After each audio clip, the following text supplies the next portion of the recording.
Hello guys, मेरे पास ये आया ओप्पो A3s मॉडल। इसमें जो है टच इसकी जो है स्टक हो गई है, रुक गया है फ़ोन। तो मैं आपको इसको प्रॉब्लम सॉल्व करके दिखाऊंगा। वीडियो में बने रहो, वीडियो को लाइक करो, शेयर करो, सब्सक्राइब करो।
तो गाइस देख सकते हैं, ये स्टक हो गया था, तो मैंने इसको ठीक किया है। पासवर्ड क्या है बेटा?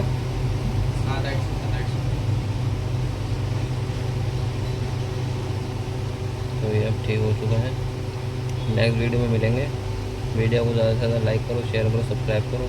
कभी भी आपका फ़ोन स्टक होता है तो आप ये मत समझना कि मेरी टच नहीं चल रही है या फ़ोन ख़राब हो गया।